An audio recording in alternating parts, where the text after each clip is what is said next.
প্রমাণ তাদের একটাই ছিল, উই ওয়ান্ট জাস্টিস।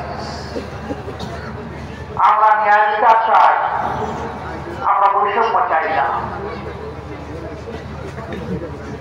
সমাজ বৈষম্যে পরিপূর্ণ হয়ে আসে, যে বৈষম্য 17.5 বছরে তৈরি হয়ে গিয়েছিল, একটা জঞ্জাল এখনো সমাজ থেকে যায়। কেন? শরীরটার তো পতন হয়ে গেল, ওরা তো পালিয়ে গেল দেশ থেকে, অথবা কোয়ায় আশ্রয় নিয়েছে, কিংবা জেলখানায় তাদের এখন ঠিকানা হয়েছে। তাহলে আমরা কেন মুক্ত হতে পারলাম না? এর জবাব 18 কোটি মানুষের চোখের সামনে আছে। আমি বলতে গেলাম স্বৈরাচার পালিয়ে যাওয়ার পরে স্বৈরাচারের অপকর্মের উত্তরাধিকার যারা বহন করবেন তারা জাতির বন্ধু হতে পারেন না। আমাদের যে 2000-এর মতো সন্তান সন্ততি জীবন দিয়েছে, অনুরূপ অপকর্মকে করলে তারা সেই জীবনের সাথে রক্তের সাথে আমানতদারি রক্ষা করবেন না, তা উৎসাহ করবেন। আমাদের সন্তানেরা রাস্তায় নেমেছিল চাঁদাবাজি বন্ধ করতে, দখলদারি বন্ধ করতে, জুলুম বন্ধ করতে। চাঁদাবাজি, দখলদারি এবং জুলুম কি বন্ধ হয়েছে? বন্ধ করতে হবে, বন্ধ করতে হবে, আসতে হবে, আসতে হবে। আমাদের সন্তানেরা এই জন্য রক্ত দেয় নাই, আমার বস জমিদারি তৈরি করার জন্য রক্ত দেয় নাই।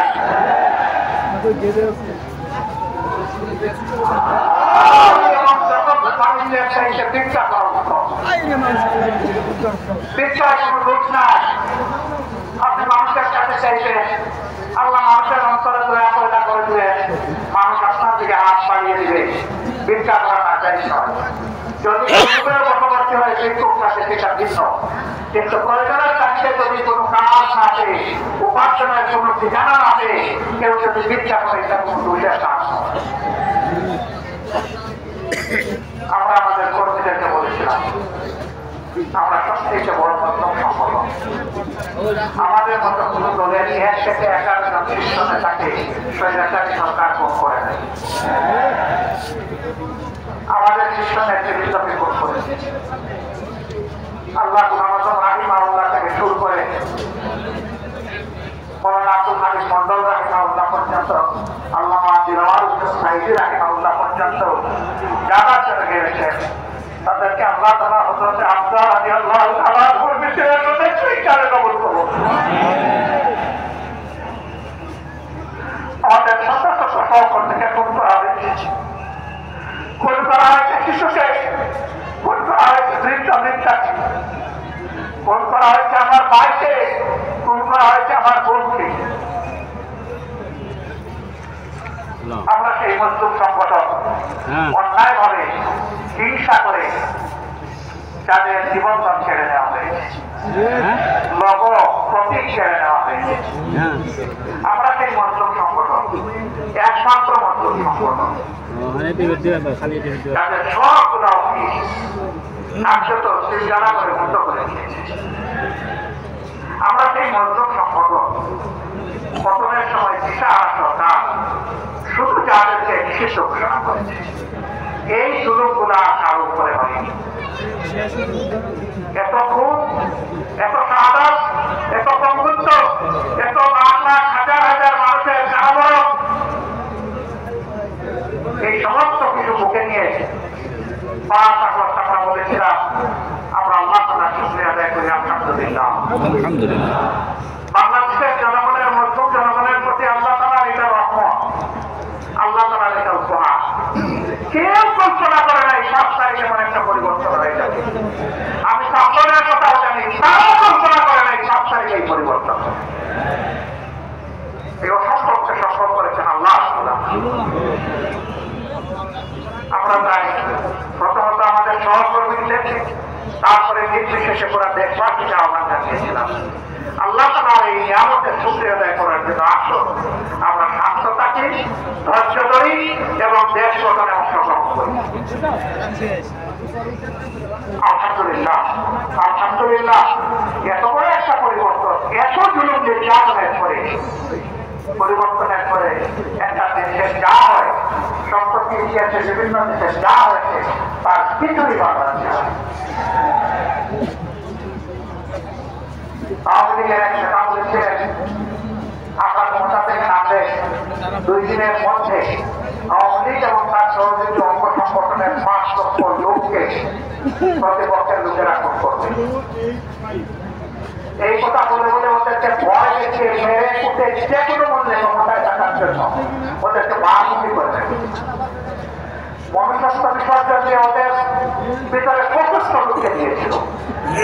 আল্লাহ রহমতে 5 লক্ষ দূরের কথা 5 জন মানুষের সাথে হয়। ওরা শান্ত জ্ঞানহীন হায়না হতে পারে, কিন্তু বাংলাদেশের মানুষ দায়িত্ব জ্ঞান, তারা দায়িত্ব জ্ঞানের পরিচয় দিয়েছে। তারা পরিচয় দিয়েছে তারা দেশকে জনগণকে ভালোবাসে। যারা শেষ দিন পর্যন্ত ক্ষমতার মানুষ গুণ করার হুকুম দিয়েছে, মানুষ গুণ করেছে, তারা প্রমাণ করেছে তারা দেশও ভালোবাসে না, জনগণকেও ভালোবাসে।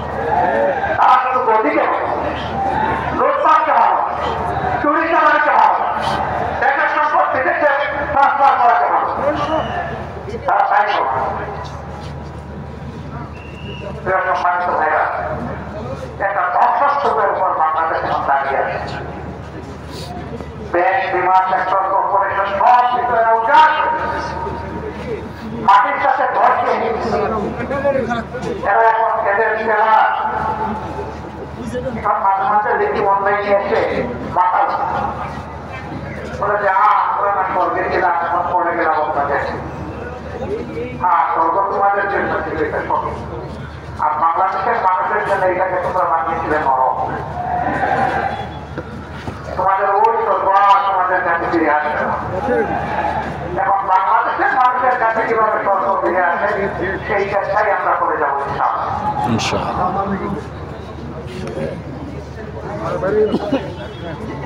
এত নির্যাতিত সংগঠন জামাত ইসলামী আমরা ঘোষণা দিয়েছি আমরা আইনকে হাতে তুলে নেব না এবং আমরা ব্যক্তি পর্যায়ে কোনো প্রতিশোধ গ্রহণ করবো না। আপনারা বলেন আমরা কি আমাদের কথা রক্ষা করেছি? আপনারা রক্ষা করেছেন? আল্লাহ শুকরিয়া এবং আপনাদেরকে কৃতজ্ঞ। আমরা বলেছিলাম আমরা বুঝে করি নাই, আমাদেরকে আমাদের সম্মানিত নেতৃবৃন্দ এটা শিক্ষা নাই। আমরা চাঁদাবাজি করবো না এবং চাঁদাবাজি আমাদের সামনে হতে দেখলে আমরা যতদূর সম্ভব সেটা প্রতিরোধ করবো।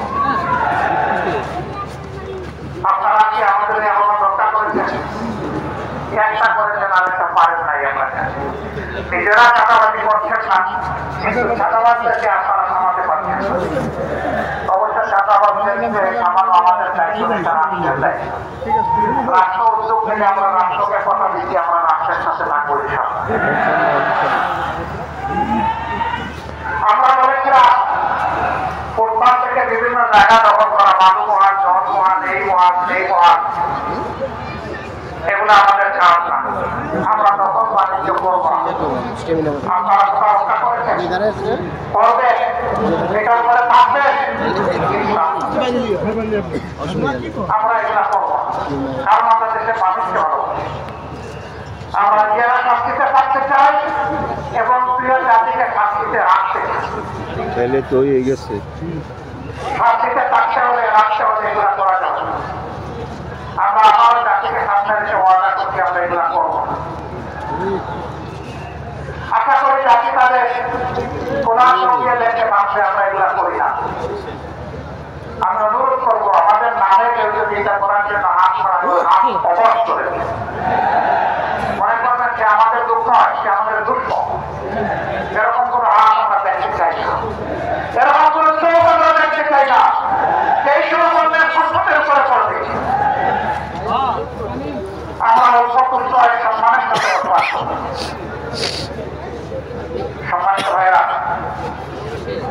আমরা কথা দিচ্ছি জনগণের ভালোবাসা নিয়ে আল্লাহ তাআলা যদি আমাদেরকে দায়িত্বের জন্য কবুল করেন, আমরা দেশ এবং জাতিকে আল্লাহ কোরআনের ভিত্তিতে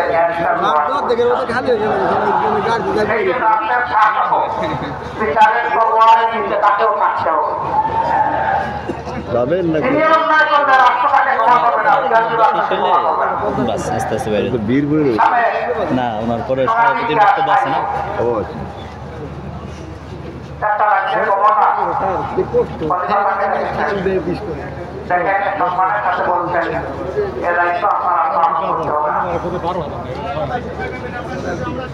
বলেছেন যে আমি সংশোধন হতে চাই, আমার দুঃখটাকে আমাকে বলুন।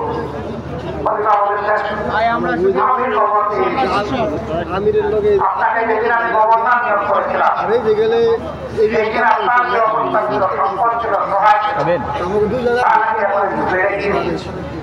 আপনি যে ভাষা রাষ্ট্রের এই ভাষায় তো অনুগ্রহ আপনার জীবন চলার কথা আমাদের আপনি উদ্বৃত্ত করতে ছিল। তিনি বলছেন যে বিভিন্ন জায়গা থেকে উপলক্ষ এসেছে, সেইগুলা নিয়ে এখন চলছে।